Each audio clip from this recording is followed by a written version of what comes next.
इसके उपरांत भगवान श्री कृष्ण ने कहा, हे अर्जुन, मेरे प्रति तेरे मन में श्रद्धा भाव कैसे जागेगा, यह मैं तुझसे बताता हूँ। इसे जान लेने के पश्चात कभी कुछ जानने की आवश्यकता ही नहीं रहती है। पाक सृष्टि के हजारों प्राणियों में से कोई ऐसे विरला ही होता है जो मेरे परम पद को पाने का प्रयास करता है। ऐसे प्रयास करतों को मैं कोई विरला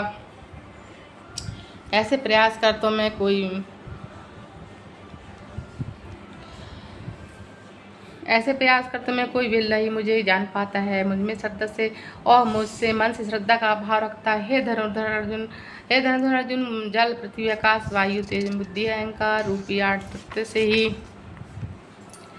मेरी प्रकृति है। इन सब की उत्पत्ति मेरी माया से ही होती है। यह सभी 8 तत्व शरीर के भीतर है और बाहर भी है। शरीर के अंदर इनकी क्या स्थिति होती है यह भी अब जान लो। धरती का अंश मांस है, जल का अंश लहू है और तेज का अग्नि है जो उदर में को पचाती है। आकाश का अंश फूलापन तथा मन और बुद्धि अहंकार, ये 8 ही मेरी माया है। कुंदन 9वां तत्व स्वयं प्राणी है। सारा संसार इन्हीं तत्वों का है। 84 लाख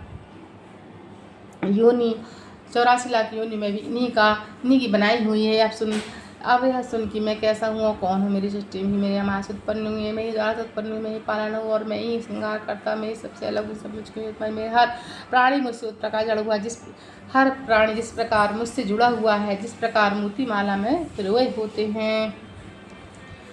अर्थात षष्ठीकृत जितने भी प्राणी हैं में मेरा ही अंश विद्यमान है। हे अर्जुन, जल में रस तत्व में हूँ,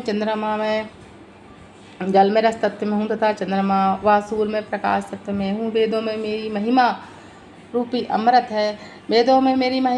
अमृत है। आकाश में शब्द में हूँ, पुरुषों में पुरुष तत्व में हूँ, पृथ्वी पर पवित्र गंध में हूँ, अग्नि का तेज में हूँ, सब प्राणियों में जीवन भी मैं हूँ और अर्थात जीवित प्राणी का आधार तत्व श्वास में हूँ और तथा तपस्वी का तप भी मैं हूँ। संसार में जितने भी तत्व हैं वह अन्य तत्व पर आश्रित होते हैं और इन सबका सार तत्व सार में ही हूँ। हे धनंजय, सृष्टिकृत जितने भी प्राणी हैं उनके रोम रोम में तू मुझे ही समझ।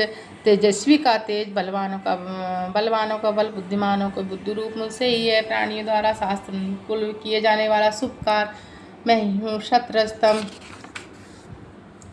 और जितनी 17 स्तंभ से जिन भाव की उत्पत्ति होती है, जिनके बाद उत्पत्ति होती है, उनका सभी को उत्पादक मैं ही हूँ। हे कौन्तेय, इन सभी में जीव में ही कार्य रूप होती है, मैं पृथक में हूँ। हे श्रेष्ठ पार्थ, संसारी कृष्ण का फल रूप प्राणी को मोह की उत्पत्ति होती है। सृष्टि का हर प्राणी मोह से पीड़ित है। माया के मोह जाल में फंसा प्राणी मुझ नाश रहित को पहचान नहीं पाता, क्योंकि माया का मोह काफ़ी विलक्षण है। इससे तो वह प्राणी विमुख हो सकता है, तो नित्य निरंतर में ही मेरा स्मरण करता है। हे अर्जुन, इस प्रकार चार प्रकार के प्राणी ही पुण्यात्मा होते हैं, जो रोगी होते हैं, अपने रोग के लिए निवारण के लिए मेरा स्मरण करते हैं। जो कुछ प्राणी ऐसे होते हैं जो ज्ञान पाने के लिए मेरा स्मरण करते हैं। कुछ प्राणी धन की कामना से मेरा स्मरण करते हैं। कुछ प्राणी पुत्र प्राप्ति से मेरा स्मरण करते हैं। हे पार्थ, जो ज्ञान पाने के लिए मेरा स्मरण करते हैं वही श्रेष्ठ ज्ञानी होते हैं। हे पांडुपुत्र अर्जुन, मैं ज्ञानियों में मुझे प्रिय है और ज्ञानी मुझे प्रिय है, परंतु जो लोग आरोग्य, धन तथा पुत्र की कामना लेकर मेरा स्मरण करते हैं उन्हें भी तू बुरा ना अज्ञानी ना समझ। ऐसे प्राणी भी उदार हृदय वाले हैं और श्रेष्ठ हैं, जो मेरा स्मरण करते हैं। लेकिन ज्ञानी मेरी आत्मा है। ज्ञानी तो दृढ़ निश्चय के साथ मेरे चरणों से बंधी हुई है। उन्होंने मुझे अपना ठाकुर ईश्वर माना है। अर्जुन, कई जन्मों की साधना के बाद उनकी बुद्धि निर्मल होती, तब वे मुझे पहचानने की योग बुद्धि ज्ञान प्राप्त करते हैं। वह ज्ञान कैसा है, अब उसे सुन। जो ज्ञानी मुझे वासुदेव समझते हैं और महत्व खिलाते हैं, परंतु ऐसे ज्ञानी संसार में दुर्लभ है कि जो मुझे त्याग कर अन्य देवता की उपासना करते हैं। उनके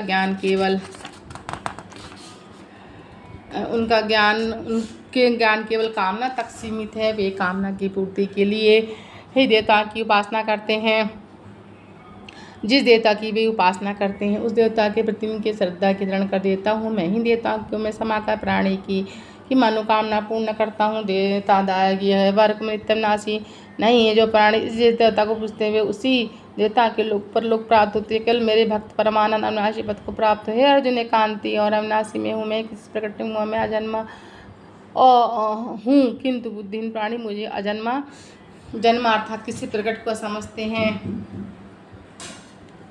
भगवान श्री कृष्ण अर्जुन से बोले, हे अर्जुन, अज्ञानी ही मुझे सनासमान और किसी के द्वारा जन्म को समझते, क्योंकि बुद्धि माया के पर्दे के पीछे छिपी रहती है। हे कुंती पुत्र, मैं अतीत वर्तमान भविष्य के प्राणी से भली प्रकार परिचित हूँ, लेकिन जिस प्राणी में मेरे प्रति श्रद्धा नहीं होती वह मुझे जानता ही नहीं। प्राणी सुख दुख शोक में डूबा रहता है, जिससे अज्ञान उदय होता है। परंतु जिस प्राणी की शक्ति कर्म करने के कारण राग देश समाप्त होते हैं, स्थित पर प्राणी मेरे स्मरण करता है। अर्जुन, जो प्राणी बद्ध अथवा अपने अंत समय में मुक्ति की कामना से मुझे स्मरण करते हैं, अर्थात मेरी शरण में आते हैं, वही मुझे पहचानते हैं। जो प्राणी मुझे अध्यात्म कर्मकर्ता के रूप में जानते, वह प्राणी इस भाव को जानते हैं कि आदि देव आदि यज्ञ और भगवान वासुदेव हैं। जिस प्रकार मेघ धूम जल तथा हिम आदि सब भी जल के प्रारूप है, ऐसे शांत वाले ज्ञानवान प्राणी ही मृत्यु के समय मेरे स्मरण करता है, मेरे परम धाम को प्राप्त होता है। बोलो श्री कृष्ण भगवान की जय। श्री कृष्ण गोविंद हरे मुरारी नाथ नारायण वासुदेवाय। कृष्ण गोविंद हरे मुरारी नाथ नारायण वासुदेवाय। कृष्णाय वासुदेवाय हरे परमात्मने कृष्णाशाय गोविंदाय नमस्ते। 7वें अध्याय का मात भगवान विष्णु ने कहा, है लक्ष्मी, अंत में तुम्हें 7वें अध्याय का मात सुनाता हूँ। एक नगर शंकुर नाम का वैश्य रहता था। वह धर्म धन का विश्वास नहीं रहता, उसका विश्वास केवल धन के संचय में रहता। व्यापार के लिए वह शंकुकर्ण कई बार अपने नगर से बाहर जाना पड़ता था। एक दिन वह दूसरे नगर में व्यापार के लिए करके आ रहा था, तभी राम एक सर्प ने उसे डस लिया। कुछ समय पश्चात वह उसकी मृत्यु हुई।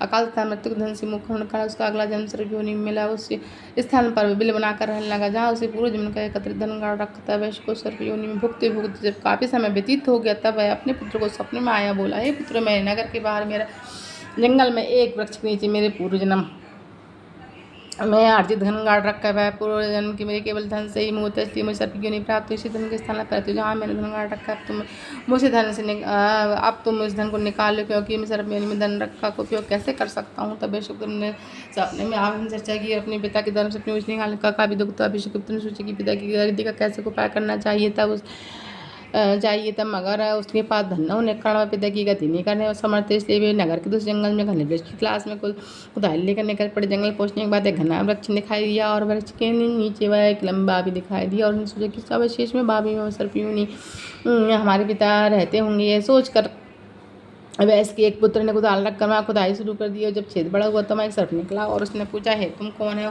तुम कौन हो, मेरा घर क्यों उजाड़ रहे हो। तब वैश्य के पुत्र ने कहा, हम शंकुकर्ण के पुत्र हैं, मेरे पिता की सर्पियोनी की दृष्टि ने मेरे की मृत्यु सर्पियोनी की दृष्टि ने सोच तो किया। तो जो सर्प ने अब तुझे जीवित नहीं छोड़ूंगा। तब हे पुत्र, मैं तेरा पिता शंकुकर्ण हूँ, मुझे मत मार, ऐसा धंधे से मुझको छुड़ा मुक्ति दिला। सर्प ने कहा, तब ऐसा धंधे से मुक्ति दिला। सर्प ने कहा, तब शंकुकर्ण के सब पुत्र वहाँ आ गए और बोले कि हे पिताश्री, आप इस अधम योनि से कैसे प्राप्त हो। सर्प ने कहा, मैं पूर्व जन्म में कर्म था या योनि को भोग रहा हूँ। सब पुत्र ने कहा, हे पिताश्री, क्या कोई ऐसा उपाय नहीं है जिससे आप सदगति को प्राप्त हो और आपका उद्धार हो। तब सर्प ने कहा, हे पुत्रों के शीघ्र गीता पाठी ब्राह्मण को घर लाकर भोजन करा और उसकी सेवा कर, उसके आशीर्वाद से प्राप्त करता मेरा कल्याण होगा। उसके पश्चात सर्प ने को प्राप्त के पुत्र घर गए। फिर नगर में जितने गीता पाठी ब्राह्मण थे उत्तम भोजन कराया और गीता अध्याय का पाठ कराए, उनकी सेवा की और दक्षिण देकर कहा, हे महापुरुषों, आप हमें आशीर्वाद देंगे ताकि हमारे पिता शंकुकर्ण का उद्धार हो, कल्याण हो सके।